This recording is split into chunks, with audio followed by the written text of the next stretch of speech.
I made the 3D animations for chapter 8 from the latest MagnatesMedia video about Thomas Edison inside of Blender. And in this video I will show you exactly how I made these scenes, how I planned each shot, how I found the assets, and the critical mistakes I wish I had avoided. By the end you will have a clear roadmap for creating cinematic 3D documentaries like this for your channel or your clients. But before touching Blender, let's start breaking down the ideation process. This was a huge challenge at first, because I'm sure you faced the same issue. A client gives you a piece of voiceover and you have to bring that to life, but you don't have any idea on how you can do that. This was already a nightmare back in the day when I mostly made motion graphics instead of 3D, but with 3D it's 10 times worse, because you might have a rough idea on how the shot would look, but you still have to figure out the time of the day, the lighting, the background elements, the color of the walls, even the smallest detail like a pencil on a desk. You have to figure out all of that by yourself, and if some of those elements are lacking on your scene, the viewer or your client can instantly tell. But enough of problems, let's give you some solutions. When I worked with motion graphics, my strategy was straight up copying other edits with my own twist, because at the end of the day my mind works better if I have something to copy at a base level and then build up from there. And when it comes to 3D, I didn't have that, so that's where AI came to help, and it changed everything. I started using this simple 3-step workflow that helped me stop guessing and start building faster. First, I would send a piece of the script to ChatGPT and then a small description of how I would like the scene to look. Then ChatGPT figures out things like lighting, background props, and all of those tiny little details that make your scene much more immersive. Then ChatGPT will ask you to generate an image, and now you will have your reference to start building your scene. But wait, there's more. The second step after generating the image was switching to the O3 model, which is a model that thinks and searches the internet before giving you an answer. I would ask this model to look at the image it previously generated and verify if it was historically accurate, which is pretty useful if you're making a documentary located on the 1800s. And for the final step, the O3 model will suggest some changes to the original image. So after that I just switch back to the 4.0 model, which is the best one for image generation, and then I just tell him to apply all the changes O3 suggested and generate a new image. After that simple workflow, I would actually have the perfect reference to start. But why stop there? Now you can ask for the name of certain objects, for a different angle, how this house looks from the inside, how the clothing of the models will look with studio lighting, and all the stuff. I really abused this technique for my part of the documentary. So on screen you're going to see a bunch of before and afters from the ChatGPT images to my final renders. I really believe AI can speed up or even enhance the ideation process. So much so that I'm planning to include a free ChatGPT account with the subscription to Render Room, which is my community where I help editors and aspiring YouTubers learn 3D so they can do things like this and someday work for channels like MagnatesMedia or even become the next MagnatesMedia. So if you're interested, the link for that is in the description. But let's say you followed my 3-step ideation process. Now the logical question is, where do I find the assets to actually build the scene? And honestly, this is the right mindset you need. Because personally, I always leverage pre-made assets whenever it's possible, even if they are paid. Because modeling them by myself will drastically increase the time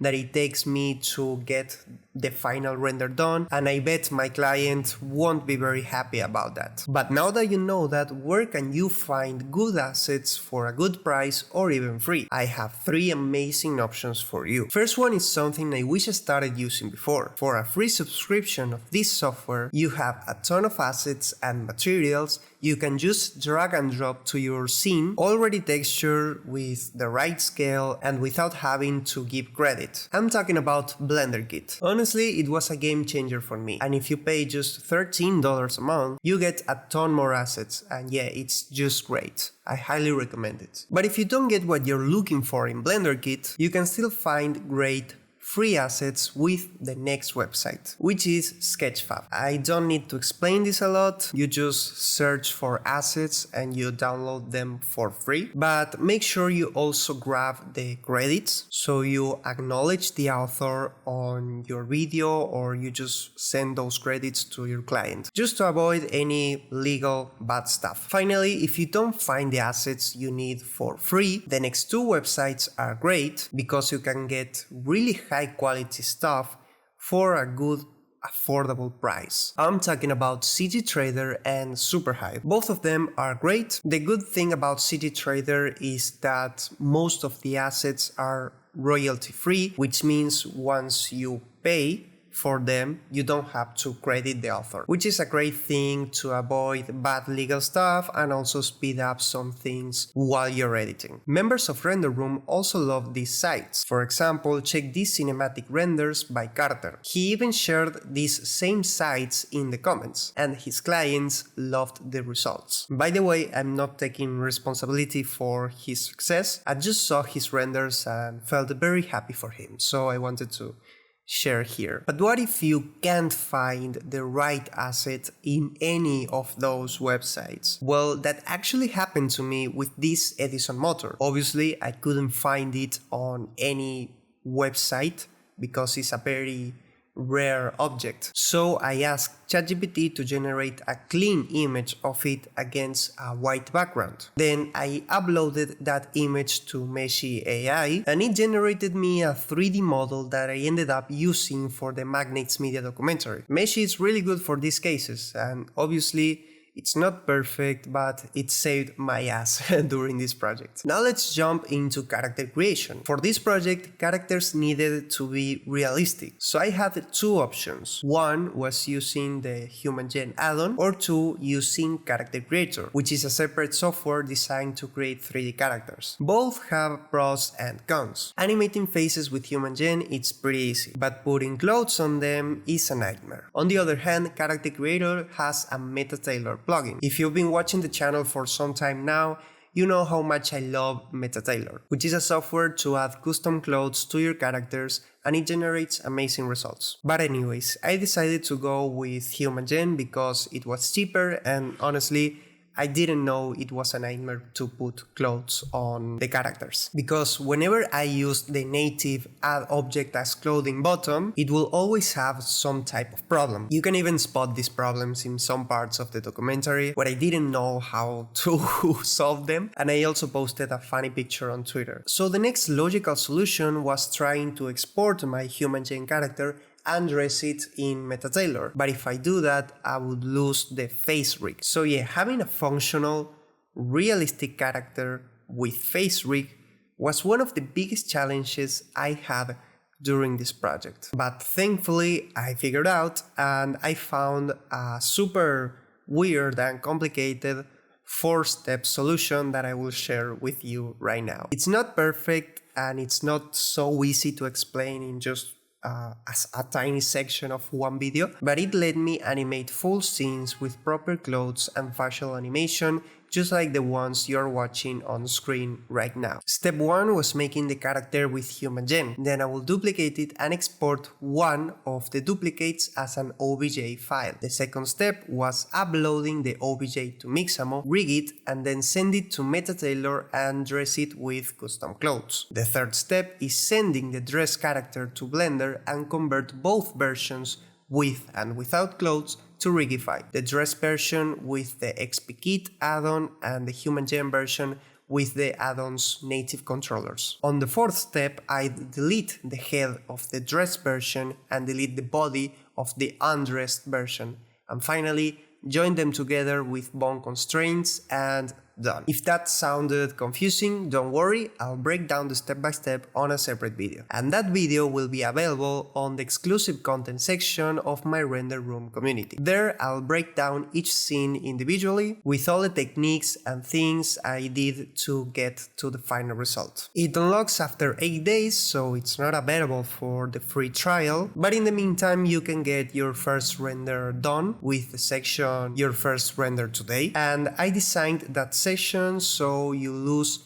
any fear or overwhelm you may feel with Blender. Once you finish that, you can watch my course with over 10 hours of content to master Blender for documentary creation, from idea to final render. If that sounds helpful, the link for that is in the description. Now that I had my characters, I needed to animate them, and I used a bunch of different techniques to get that done. To put it simply, if I needed something very specific, I would use Rigify with just keyframes. But for other things, especially when the faces weren't super close to the camera, I just retargeted Mixamo animations to my human gen characters using the Rococo plugin. And as always, it wasn't that easy, because every time I wanted to get an animation retargeted, the arms would collapse. But after watching a few tutorials, I found the solution. I had to export the character as an OBJ to Mixamo, apply an animation there, and download it with skin. Then I would use Rococo to retarget, but this time the source object had to be the Mixamo exported version. Yeah, it's a nightmare, but it worked. But knowing how to use Blender, find the right assets, create the characters and animate them, it's like halfway there. Because just those things alone won't cut it if you want to be hired, or if you want to maximize retention for your video. The other part of the equation is having a cinematic eye. What I mean by that is knowing how to frame scenes, how to light them and use colors in a good way. It's harder than it sounds because a lot of members from my community will struggle with things like putting a big light at the top, or not having a clear separation between the object and the background, or putting too much elements in one scene. So I rewatched my part of the documentary and boiled everything down to 3 simple rules. If you follow this, your next render will be a little bit more cinematic. One, it's just knowing how to frame like Hollywood. I talked about this in a recent video and in my course, and it's not as hard as it sounds. The only thing I did was using this guide you're watching on screen. It's called the rule of thirds, and to use it properly, you have to position the most important elements on the intersections. And I put a couple examples of how I used it in the documentary on screen. Another way of using the rule of thirds is by putting the main element on the center, while keeping the sides fairly symmetric.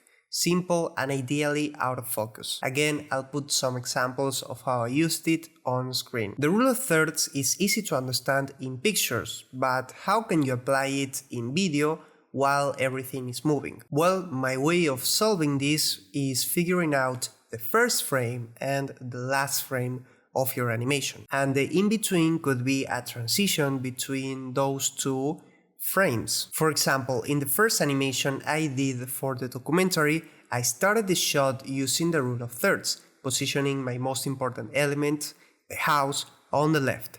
Then I start moving the camera and I end up with another rule of thirds, but this time putting the important element on the right. And you can do the same going from a rule of thirds to a center framing. The second rule I followed helped me create interesting highlights and shadows around my subject, making every shot a little bit more cinematic. And the secret is using lights at an angle, like here where I used light coming from the windows instead of the electric lights from the factory, or here where I decided to add light coming from a candle on a nightstand. Finally, the third rule is something that beginners mess up a lot and is super distracting from the viewer's eye. Let's look at this example from the CG Boost channel.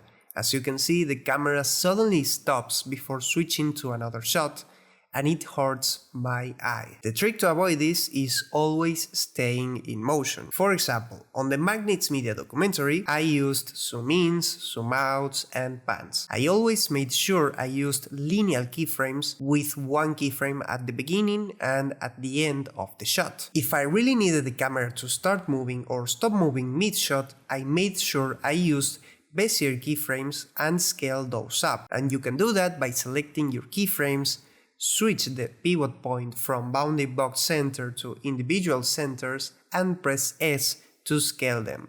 And by doing that, it will smooth out those keyframes even more so the movement feels more natural. So at this point I had every scene with all the animation and cinematics in place. The next step in the process was rendering them, and like always it wasn't as easy as it sounds. And I say that because for a good part of the project I rendered my scenes using GarageFarm, which is a render farm. If you're not familiar with them, they are useful because rendering 3D takes a lot of time, even if you have a big PC. So these farms can render your animation a lot faster in exchange of some money. And even though render farms are pretty cheap, it adds up. So whether you're using one or not, you still have to care about optimizing your cycle settings. If you're new to Blender, Cycles is the render engine that allows you to make the most realistic results, but it's also the slowest. So for this project I decided to learn a bit more about Cycles optimization, and that allowed me to spend less money on render farms and even render some scenes completely locally. So I'm going to quickly jump into Blender to show you all the things I did differently regarding cycle settings for this project. So what I did for optimization for this project is first going to edit and then preferences, and then here it says system, you have these parts right here. So the normal advice would be, if you're using an NVIDIA graphics card, you should choose optics or CUDA, but most tutorials and things like that would say optics, and then unselect your CPU and only let your GPU work, and this will generally work better. But what I recommend you to do is actually taking a screenshot of this part right here and then sending this to ChatGPT, especially the O3 model, and you just have to ask if your settings are fine for your hardware. And what is good about the O3 model is that it's going to search for the Blender benchmarks and it's going to tell you the right configuration for your specific hardware. But actually in my case, after doing some trial and error, I figured out that checking both my CPU and GPU worked better for me and faster for this computer that I'm using right now. I actually have a laptop where my GPU is a lot better than this one, and with that PC I actually have this unselected because it actually works better and it's faster. So yeah, it's case by case, but as I already told you, most people would say just select optics and then just select your GPU, but it depends. I would also advise you to talk with ChatGPT about that. Then here in the render settings, obviously I worked with Cycles for this project because it gave me the most realistic results.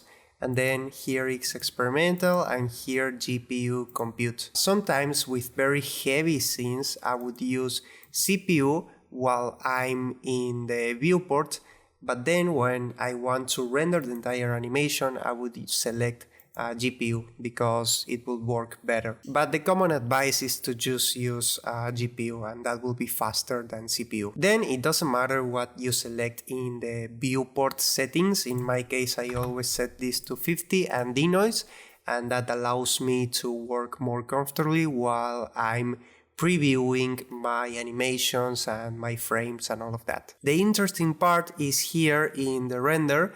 The normal samples are way too high. For this project it was a 4K project, and for most of the animations I just used 100 samples, which is pretty low, but it gave me okay results, and if it didn't look good I would probably increase it, but this time it worked fine. However, some scenes had a little bit of flickering, so I ended up increasing the samples to 200, and that pretty much solved all the flickering. The one thing that I did differently this time is increasing the noise threshold. Basically, the lower this value is, the more time it will take to render a specific image. But this low, it's like super low, so you can increase this to 0.03 and you will have almost no difference and it will look fine. However, as I already told you, some animations, maybe for the specific lighting and the camera angle and all that stuff, some of those animations had a lot of flickering, so in those cases I would increase the samples and also lower the noise threshold, because that helps to lower all that flickering. And then here in the denoise settings, I actually sent this screenshot to ChatGPT, and he told me that the best denoiser was OpenImage Denoise. However, the common advice for all people that have an NVIDIA graphics card is using optics here. So yeah, for the entire project I used optics just so I go for the safest option, but I know a lot of people choose OpenImage Denoise. I don't know why, but yeah. The other thing I did differently for this project that I didn't know before was using fast GI approximation. And I don't actually know what this does, like in a sciencey way, but I just know that just by putting these two values, I mean the render bounces to 2, it will look practically the same as your normal animation, but it will take less time to render. I think that's because it's using like another method to come up with lights and shadows and all that stuff. I don't really know the science. Then you have simplify, and the interesting thing here is going to render. And here where it says texture limit, instead of no limit, you have to select, I mean you can select whatever, but in my case I would select limit the texture size to 4K. So just in case any of my assets have 8K textures, it will lower it down to 4 and it will render faster, basically. And then you have this other interesting thing, which is the camera culling. I will check this and put this to 1, and basically what it does is that everything that is outside the camera view, it's going to delete it, or it's not going to take it into account. However, it's not like you just activate it and it works. You have to actually go to whatever object you have, go to the object properties, and here where it says visibility and culling, you have to activate use camera cull. So let's say you have like a bunch of cubes like this. You have to select all of them, like pressing A, and having one being the active object, and then while you are pressing Alt, you have to check this, and now every object will have the camera cull activated. But I actually don't recommend that, because if you select everything, you're probably going to select an object that interacts with the light.